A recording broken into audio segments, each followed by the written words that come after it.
My name is Thomas Reed, and I'm 64 years old. And 3 days before I was set to retire with full pension benefits, they fired me. Just like that. After 31 years of loyalty, performance, and sacrifice. I was the kind of guy who never missed a shift. Never took sick days unless I was half dead.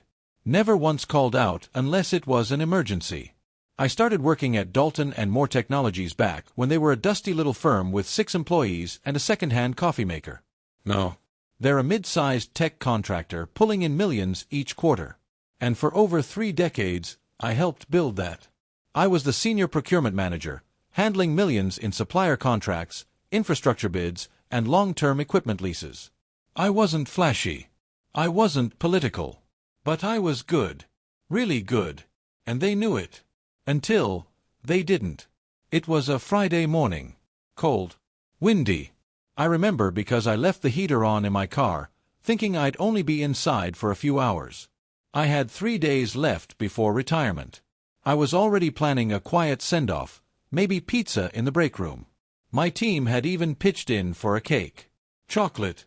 But when I arrived at my office, there was a man I didn't recognize sitting in my chair. He stood up. Nervous smile. Mr. Reed, HR would like to speak with you. They walked me into a room with 2 people I'd never met before. A young woman from HR. A man in a gray suit with a clipboard. Due to recent restructuring, your position has been eliminated. Effective immediately. No warning. No courtesy. No acknowledgement of my 3 decades. You'll be escorted to your desk to collect your things. Your severance will be processed within 30 business days. I wasn't naive. They weren't restructuring. They were avoiding paying out my pension. If I retired on my 65th birthday, which was just 3 days away, I'd be owed full lifetime monthly pension, stock options, medical benefits for life, and a retirement bonus of $25,000. By firing me early, they saved themselves nearly $500,000 over time. I stood up. Come. You'll regret this. The HR girl flinched. I didn't raise my voice. I didn't slam the door. I walked out like a man who just got clearest warning life could give. And inside, I was already planning my payback. Not with anger. Not with lawsuits. But with strategy. You want to cut me out like dead weight? Fine. I'll show you just how much I carried you. That was the day I stopped being Thomas the loyal employee, and became Thomas the quiet storm. I didn't cry. I didn't yell. I didn't even call a lawyer. I went home, sat on my porch with a glass of bourbon, and wrote one word in my old work notebook. Audit. That wasn't just a note. It was a declaration of war. You see, Dalton and Moore Technologies didn't just fire an old man. They fired the only person who knew where all the skeletons were buried. Over 31 years, I had managed more than $80 million in vendor contracts. I knew which subcontractors cut corners, which invoices were padded with fake line items, which execs signed off on shady procurement deals, which suppliers paid for business trips that were really private golf retreats. And most importantly, I knew which of it was illegal. They never cared, because I kept it clean. I made sure the company never crossed the federal lines. But they fired the one guy keeping their hands clean. No. Not my problem. I didn't go to the authorities yet. I went digital. I already had access to my work emails and archived vendor records, thanks to a personal backup drive I kept for reference, and for the day I'd write a book about my career, or burn a corrupt company to the ground. Over the next 2 weeks, I cross-referenced flagged invoices, created a master file of fraudulent billing schemes, isolated bribery trails hidden in vendor bonuses, highlighted OSHA violations from poorly documented equipment orders, collected 20-plus red flag contracts that violated federal bidding rules. It was clean, precise, documented. I even had screenshots of emails from the CFO approving questionable vendor selections that just happened to involve his cousin's company. Then I made 2 phone calls. The Department of Labor Fraud Division. The State Procurement Compliance Board. Both took me seriously, because I had names, numbers, files, and dates.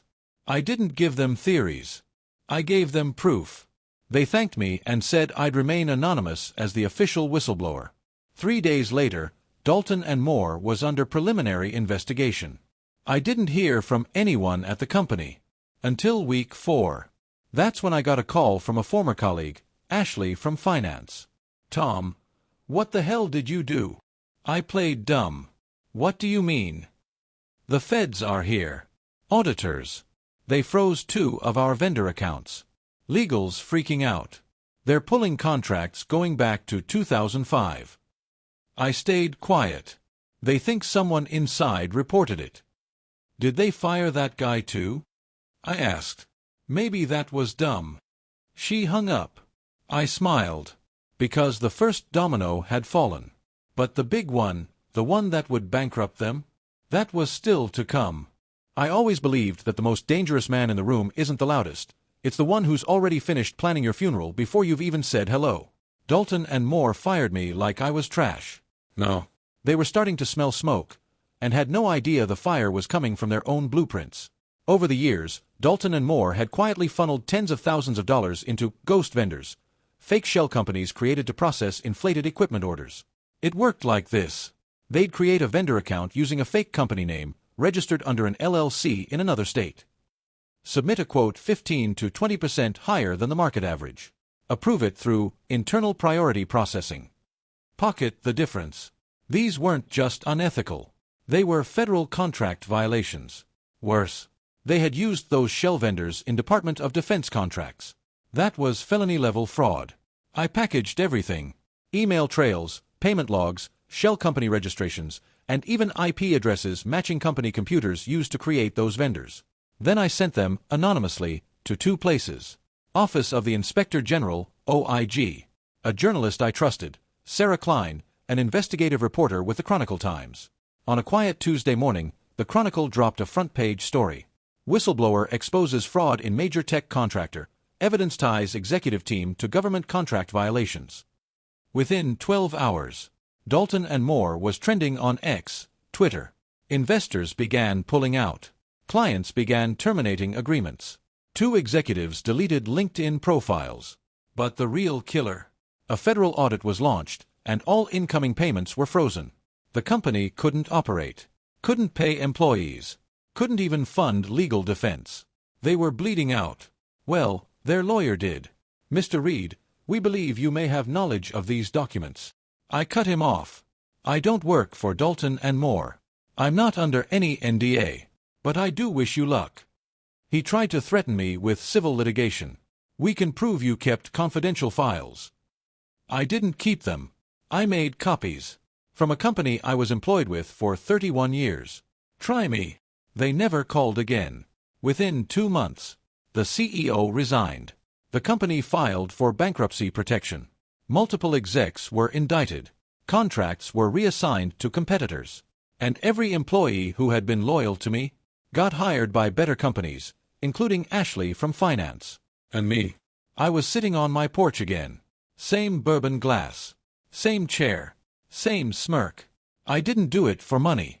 I didn't do it out of spite. I did it because some things you can't let slide. Not when you've given someone 31 years of your life. And now, there was just one more thing to do before I closed this chapter completely. A meeting, face to face, with the man who signed my termination papers. 2 weeks after Dalton and Moore filed for bankruptcy, I got an email. No subject line. No signature. Just 3 words. "You got me." It was from James L. Croft, CEO of Dalton and Moore, the man who had personally signed my termination paperwork. We hadn't spoken in over a year. Not a word since the day I was restructured out. At first, I considered deleting it. But something in me said, "Finish it." I suggested a neutral place, a quiet corner of a diner just outside town. I arrived first. Ordered black coffee. He came in wearing a hoodie. No Rolex. No suit. Just a tired man who looked like he hadn't slept in weeks. He sat down. Didn't shake my hand. Didn't touch his water. "You destroyed my company," he said. I sipped my coffee. No. You did that. I just turned on the lights." He didn't argue. He knew I was right. He tried to explain it all away. We were under pressure from shareholders. The board pushed for younger talent. Your pension plan was too heavy on the books. I held up my hand. Stop. This wasn't about business. This was personal. You fired a man 3 days before retirement because you thought I was too old, too quiet, and too slow to fight back. He looked away. It was a mistake. I leaned in. No, James. A mistake is hiring the wrong intern. Firing me was a decision. And decisions have consequences. He rubbed his temples. Do you want money? A settlement? I still have some stock. I laughed once, just once. I don't want your money. I want you to remember. Every night you lie awake wondering why the company collapsed. I want you to remember it was your own greed that brought it down. His eyes watered. Maybe guilt. Maybe rage. Maybe both. I stood up. This wasn't revenge, James. This was justice. The kind your boardroom never handed out. I left him sitting there. Still. Silent. Small. Dalton and Moore was officially dissolved. Its assets auctioned off. The building where I had spent 3 decades? Gone. The sign taken down. No one talks about the company anymore. Like it never existed. But every time someone Googles Dalton and Moore scandal, they'll find my fingerprints, not out of ego, but as a reminder. That quiet men don't forget. We just wait. And when we act, we end things completely. There were still 2 more pieces left in my story. 1, a surprise I never expected. 2, a final act of grace that would define my legacy. It had been 6 months since Dalton and Moore collapsed. The media had moved on. The legal mess was still ongoing for the executives. And me. I was living peacefully, quietly, almost anonymously again. But just as I started to close the chapter for good, I got a knock at my front door. It was Ashley, my former co-worker from finance. She looked different, confident, polished, like someone who had stepped out of corporate ashes and found something better. She held a manila folder and smiled awkwardly. I thought you might want to see this. Inside the folder? A job offer. From a brand new firm. Ashley had helped start a new consulting firm with 2 other former Dalton and Moore employees, people I trusted. They wanted to do things differently. Transparent, ethical, focused on clean government contracts and small business clients. And they wanted me as senior advisor. You wouldn't be working full-time, she said. No meetings unless you want them. But we'd like to use your name, your guidance, your reputation. You'd help us build something that lasts. At first, I said no. I was done with that world. Done with spreadsheets, handshakes, and paper trails. But then I read the company name. Reed and Klein Solutions. She had named it after me, and Sarah Klein, the journalist who first broke the story. That got me. I stayed up that night thinking. Not about work. Not about money. But about legacy. What was the point of destroying a corrupt company? If I didn't help build a better one? What good is revenge? If it ends with silence? The next morning, I called Ashley. You've got yourself an advisor. Her voice cracked with emotion. Really? On one condition, I said. We don't chase growth. We chase integrity. Every contract, every deal, we do it right. No shortcuts. Deal. Within 4 months, we landed our first client, a mid-sized manufacturing firm looking to switch suppliers ethically. No fake quotes. No shell vendors. No lies. And the weird part? I loved it. I didn't need revenge anymore. I had something better. Redemption with purpose. But there was still one last thing to close the loop. Something personal. A letter I hadn't opened since the day I was fired. The one with my original pension terms. The day after I joined Reed and Klein officially, I opened the envelope I had avoided for nearly a year. It was the last document I ever received from Dalton and Moore, the one I never signed, never acknowledged, never even touched since that awful day. Inside was a cold, corporate letter. Your employment at Dalton and Moore Technologies has been terminated. Per company policy, you are no longer eligible for pension benefits as your tenure did not meet the qualifying retirement window. 3 days. I gave them 31 years, and they took it all away for 3 damn days. But now, the company didn't even exist anymore. The board was gone. The pensions were frozen. The executives were on trial. And me? I was still standing. Still building. Still earning, with my name now at the top of the letterhead. I wrote one more letter. Not to get revenge. Not to brag. Not even to reopen a case. I wrote to the widow of the company's original founder, Martin Dalton. He had started the company in a garage back in the 1970s. I'd met him twice before he passed. He was kind, fair, and humble, a man who believed in people, not just profit. I told her everything. What had happened to me. What the board did. What I did in return. And I thanked her husband for teaching me to build something worth protecting. A few weeks later, I got a response. Thomas, I always knew you were the soul of that company. They should have named it after you.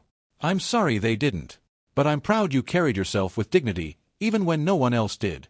May your new firm carry the legacy that Dalton and Moore forgot. Ruth Dalton. One Sunday afternoon, I was walking to the post office when I saw a father and daughter in front of a bookstore. He was reading the back of a business book. She said, "Daddy, I want to have a company one day. Like you." He smiled. "Then you'll need to learn to build something that lasts." That hit me like a brick. Because in the end, that's what I did. I built something that couldn't be taken. Not by lies. Not by greed. Not even by time. I'm 65 now. Not bitter. Not broken. Not forgotten. I've mentored 6 young professionals, helped guide over 20 clients to clean success, and speak annually at a local university about ethics in leadership. I tell them one thing. Your power isn't in how much you take. It's in how much you protect. And how quietly you're willing to wait until the right time to act. They fired me 3 days before my pension. So I made sure they never had a 4th day of peace. No. I sleep well. Because I didn't just get revenge. I built something better. Thomas Reed, 65. Formerly forgotten. Now unforgettable. They fired him 3 days before his pension. Because they thought he was powerless. Because they mistook silence for weakness. But what they didn't know was that quiet men don't scream. They wait. They build. And when they strike, they leave nothing standing. He didn't just get even.